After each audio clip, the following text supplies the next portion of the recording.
I'm not creating this to deter you from that. I'm not creating this to tell you you shouldn't do it.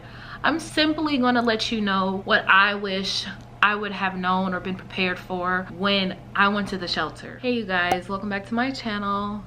Today's video is a video I did not think I would ever have to make. And what I have to share with you guys, it was not an easy decision at all to make, but we decided to rehome our dog, Baker, that we adopted in November. And I say that with a heavy heart because I was committed to having a dog for our family, for our kids, and I had no doubt in my mind that we were going to be together for forever. But unfortunately, things did not go the way I thought they would. Now, there are some things I wish I had known before adopting a dog that I'm going to share with you guys, because rescuing a dog from the shelter is probably one of the most amazing things any human being can ever do. You know, it feels really good to be able to give a dog that was homeless a home. I was really excited about that, but I have to say that there are some pros and cons that come with adopting a rescue dog. I can't say I didn't see coming, but I kind of thought that we would be able to get past them and get through them. One of the main reasons we decided to rehome him was because of his behavior problems. He was becoming destructive in our home. He is housebroken, but he was urinating and pooping all throughout the house. I had taken him to see the vet several times. I had tried different training tactics, getting him daily exercise. We've even tried medical intervention. The vet had prescribed him medication for his anxiety to help him calm down, and he was taking that consistently. But none of that was enough for him. After the last straw, that's when I knew that we had to find him a new home. And I'm sad for him because I didn't want to be yet another person that abandoned him or gave up on him. I was struggling with myself, feeling like I had failed him, but also knowing that I didn't have the capacity to give him what he needed. I had to realize that I can't help him if I would have kept him with us. I feel like that would have been selfish of me. He was going through a lot and I could not help him heal from his past trauma. The plan was not to rehome him after 2.5 months. That's what breaks my heart the most. I'm just gonna share with you guys some things that I wished I would have known. We didn't want a dog that would be barking all the time.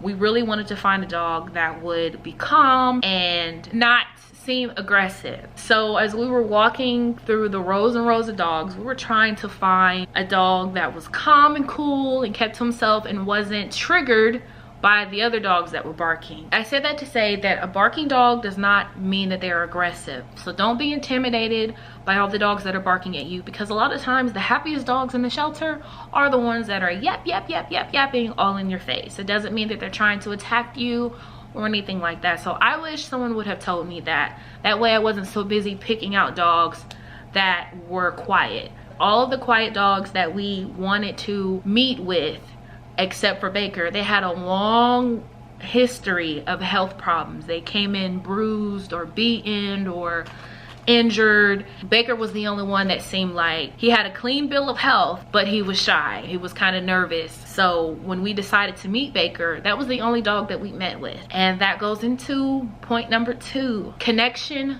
matters. I wish someone would have told me, watch how you are when you visit with that dog, because when we met with Baker, they brought him out to us and he was cool. And then I asked the ladies that worked there, I said, he isn't paying us any attention. He looked like he was trying to escape. And she said, well, maybe he wants to go outside. We think he's probably housebroken. Well, as soon as she told me he was housebroken, in my mind, I was like, sold. I'm like, great, I don't have to potty train a dog. I get one that's already housebroken. I was really excited about that. And we thought that, okay, he's not aggressive, he's not barking, he's housebroken.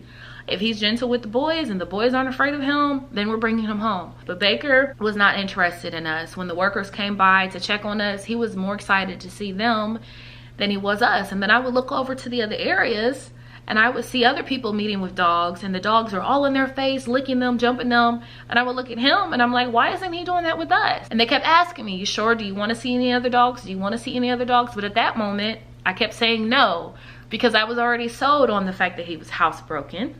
I was sold on the fact that he wasn't barking, he wasn't loud and being aggressive, and that my kids, they liked him because of that. So I said, no, I don't want to see any other dogs. We'll go ahead and bring him home, because in my mind I had it made up that we can build that connection. He'll fall in love with our home and with our family life and our routines, and then he'll loosen up and he'll warm up and he'll be happy. And we know now that that never happened. So I say that to say, please don't get caught up in what breed the animal is, what size the animal is, what color the animal is, if it's potty trained or not. None of that matters if you don't feel a connection with that dog. If that dog is not happy when they meet you, if they're not happy to meet you and you're not happy to meet that dog, if there's no spark there, I can't say that it would never happen, but I can say that looking back, I wish I would have paid attention to those signs. And the third thing, I wish I would have made sure that I could provide him everything that he needed, because at the end of the day, crate, food, love, attention, it doesn't matter. Looking back and noticing the signs, knowing that he had so much fear and anxiety, I don't know if he came from an abusive household, an abusive previous owner. I don't know Baker's story, but he didn't just suffer from separation anxiety, but from extreme fear and anxiety. I honestly think my family was too much for him. I think we were too big. Like, I have 4 boys and their ages 11 to 3, and I just think that it was probably too much for him. In a family of 6, my boys just wanted to love on him. They wanted to pet him 24/7, and I would see him get angry, like he wanted his space. You know, there was a few times he growled at my son Noah, who's 5 years old, because Noah just wanted to sit next to him and just pet him, and I had to tell Noah, give him some space.